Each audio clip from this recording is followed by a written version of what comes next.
Hello everybody, just a quick video here.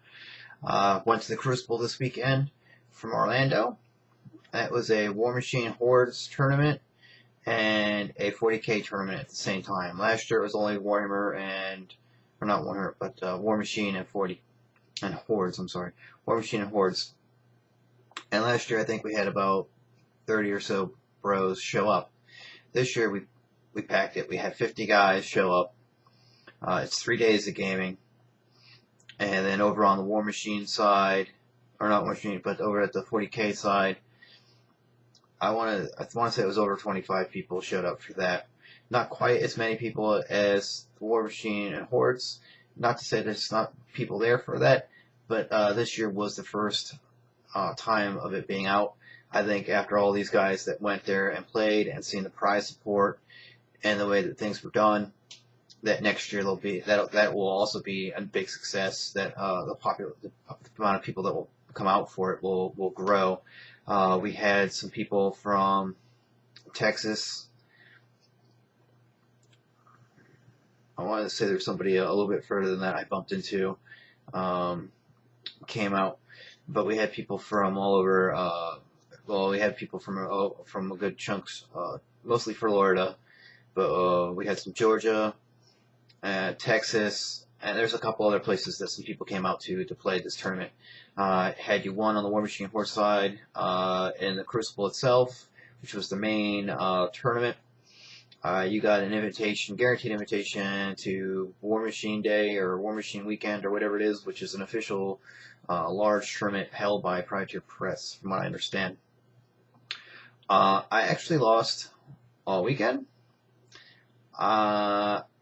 I didn't feel like arguing with a couple people about rules, so I just like, alright, fine, no problem, I'll just go with what you say, and that cost me the games. And then to have the rule judge come over and then ask him, hey, I can do that, right? Yeah, you can. And then look at the guy like, see, I knew my rules, and they're like, oh, sorry, bro. I was like, and the one guy I really do believe cheated me. I never saw allocation and focus to his conquest, but yet he seemed to be able to buy attacks and boosts. And at that point, he already had screwed me earlier with not letting me move my caster through my own bros, which is part of martial discipline. So at that point, I was like, I really don't care. It's one of the hardest scenarios for my army to deal with in the first place. So I'm like, this is pretty much a give me game to him. I was a little bit upset, but I started drinking about 15 minutes in to the game, so about 9:15, 9:20, I just popped 2 Coronas real fast, and then poured myself a Captain and Coke, and then just from there until midnight, I was just drinking, having a good time, making jokes, playing the game. Another time, all the games that I had lost, legitimately lost, that I could have won, was just because I just don't want to sit there and argue with somebody about the rules that I know is right. So I'm like, all right, fine, dude, we'll do it the way you say, and then have the local rule clarified at the very end after the thing has been done. One of the games was score on action.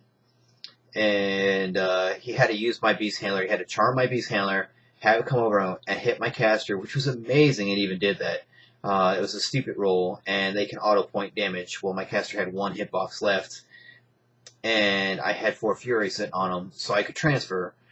Well, the guy's like, well, you can't transfer to your bronze back because he had frenzied. I'm like, no, he frenzied, but he doesn't have. He's not maxed out on Fury, so therefore I can still transfer to him. He's like, no. I'm like, alright, fine. Good game. Shook his hand, walked over to the judge, and I asked. And they're like, no, you can transfer. And then he heard it. He's like, oh, I'm sorry, dude. And he knew at that point, because that was the last thing he could do. I would have lived, because I would have transferred 1 point of damage to my beast, which my beast would have laughed.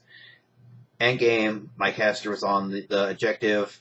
That's a domination point. That's 2 points. I was already sitting at 4. That would have put me at 6. 5 wins the game. He was only going to be at 4 points at the end of that turn. So it was a clear win. He's like, oh, well, we'll change it on the paperwork. I'm like, don't worry about it. I'm like, because I haven't won any of my games today. I'm like, so it's not going to affect my ranking in any form or fashion. I might be one person less than the bottom of the pile. I'm like, it ain't worth it. I said, take the points and ride with it. I said, I shook your hand. I said it was good. I'm like, I ain't worried about it. I'm like, I just wanted to ask the judge that specific rule because I was pretty sure I was right, but I'm here to have fun, not here and argue with you about a rule. So other than that, I did pretty good. My next day was 35-point tournament, which was today. I ran a list that I probably shouldn't have, and I knew it. I wanted to run Annihilators and Immortals with the Guardian on my 35-point list with the Brute, Gladiator, and Bronzeback, and the Willbreaker, which is a new guy, an Agonizer and a Void Spirit, Xerxes, or Epic Mikado. I think I should have stuck with Prime, which was what my first inclination was. Well, I had forgot the Immortals at home. You saw that sea of stuff that I had on my desk, and getting his stuff and my stuff so we could get to the tournament on time. I missed some things, so I had to improvise. And that was one of the things. I didn't go with Centrati like I normally do. And if you ever see me go, I'm not going to put Centrati in my 35-point list, walk up and smack me and say, what are you, stupid? Because those games pretty much confirmed to me what I should have already known better. Centrati are worth the freaking points. They're expensive, but they're worth the freaking points. Bring them. So other than that, it went well. I tried out something new in a tournament, which is something you should never really do. But I was there to have fun. I didn't drink so heavy today. I was there Friday night after work. Played a couple games in the what they call the Iron Arena, which are like kind of freebie games they give you some points to. And because of those points, I was able to get Crix paint set from Privateer Press. And I was also able to get the Menoth Heavy Warjack, Crusader, Templar, and Vanquisher